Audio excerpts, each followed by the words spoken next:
video kali ini, aku bakalan ngebawain alur cerita dari anime Spy X Family episode 1. Anime ini bercerita tentang seorang agent rahasia sekaligus mata-mata profesional dengan codename Twilight, atau dalam bahasa Jepang dipanggil dengan sebutan Tasogare.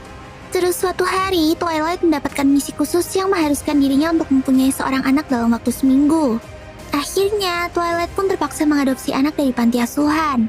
Dan tanpa dia sangka, ternyata si anak yang dipilihnya itu adalah seorang expert yang bisa membaca pikiran bernama Anya.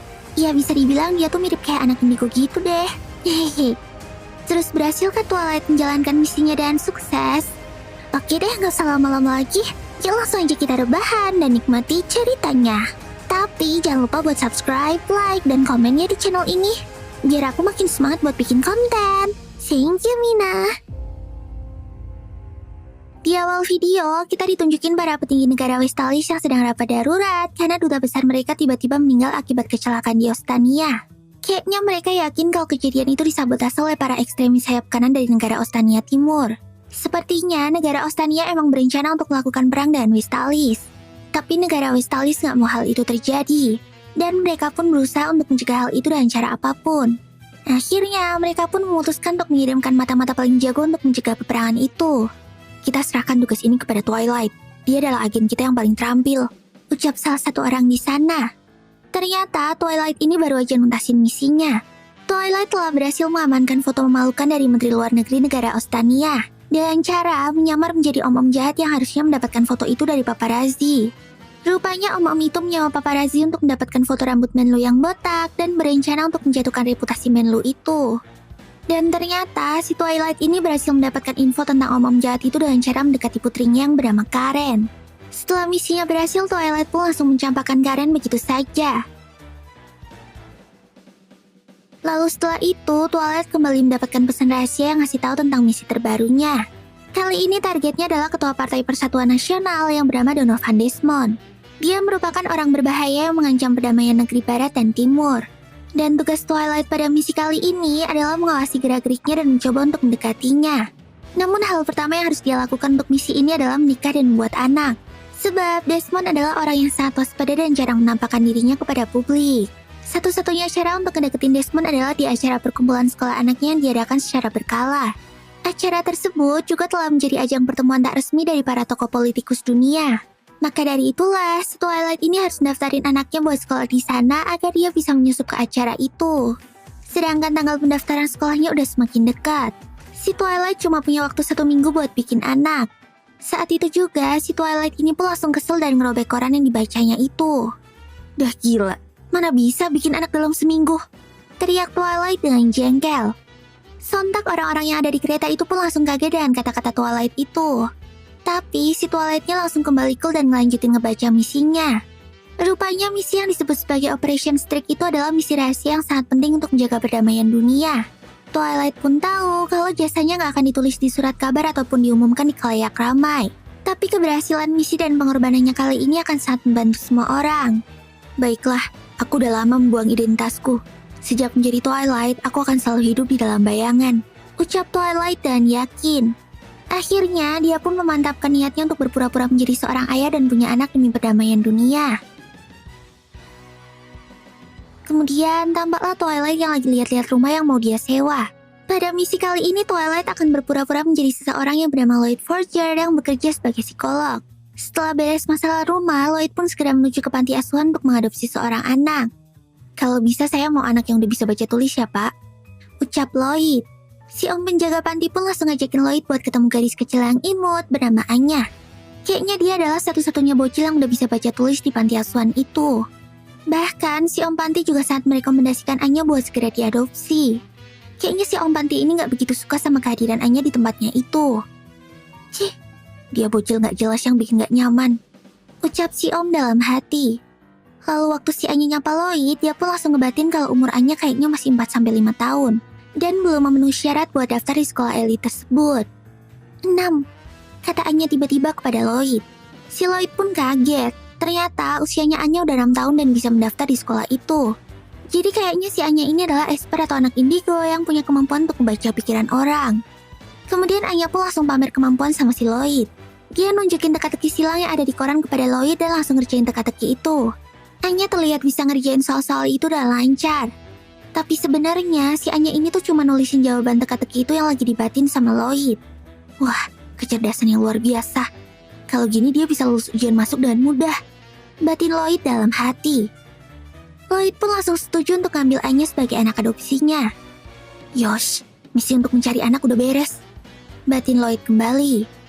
Anya yang ngedenger batin Lloyd itu pun langsung semangat 45. Hah? Mata-mata?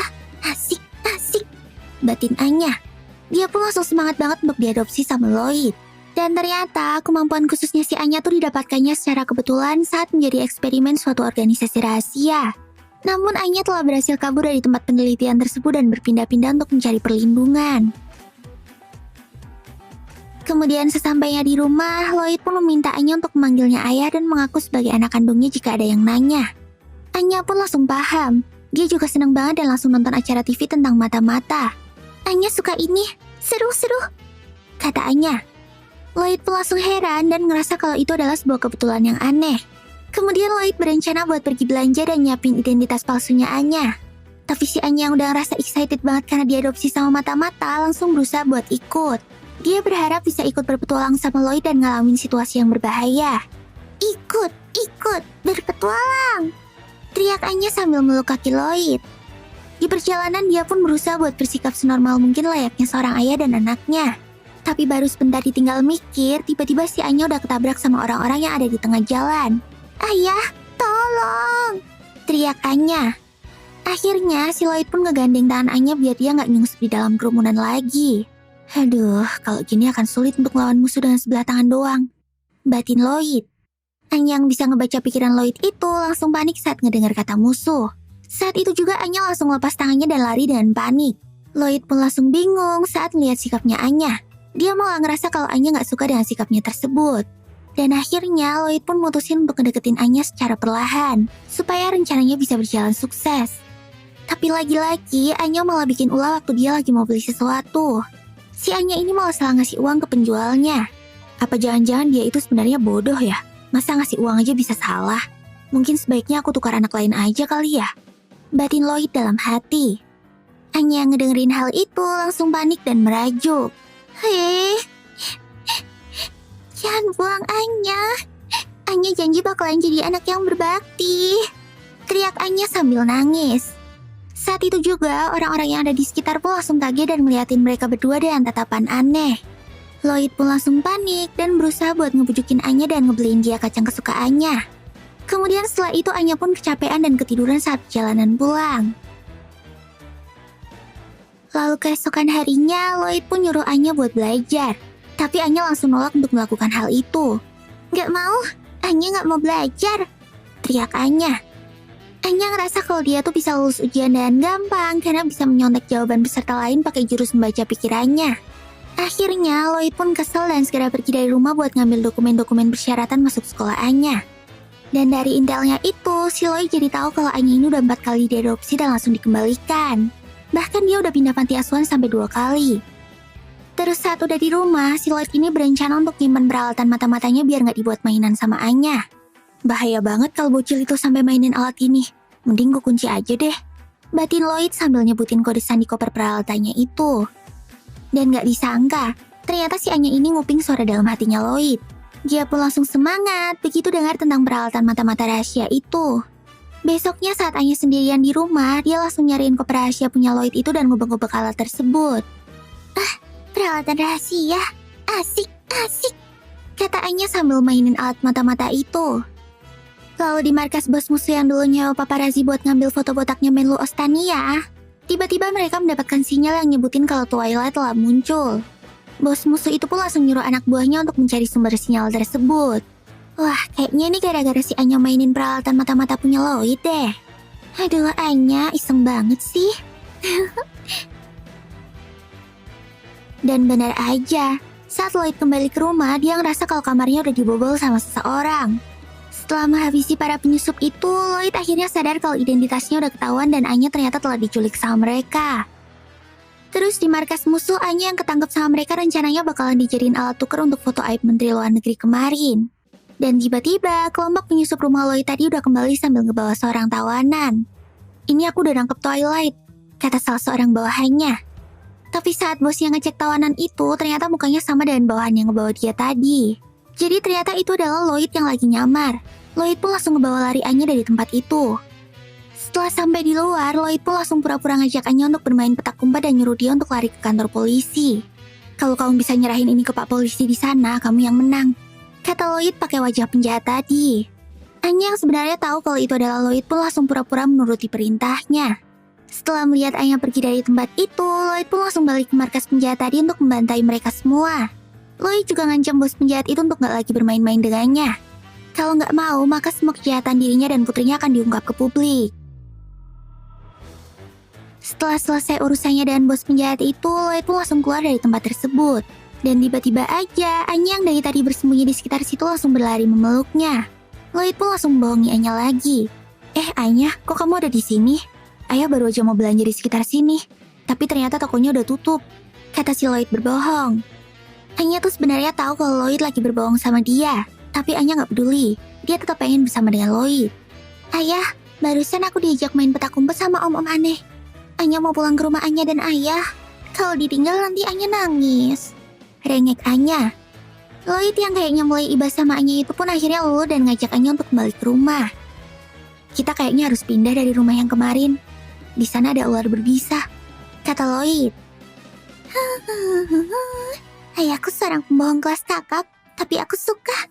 Hehehe. Batin Anya yang selalu tahu kalau si Lloyd ini lagi berbohong untuk kebaikannya. Singkat cerita, Anya pun lulus dari ujian tertulis untuk masuk sekolah itu berkat kerja kerasnya yang belajar dengan tekun. Terus, mereka pun mendapatkan undangan dari sekolah itu untuk menghadiri ujian kedua, yaitu wawancara bersama kedua orang tuanya. Yang berarti Anya harus membawa ayah dan ibunya. Anya kan belum punya mama, kata Anya dengan panik.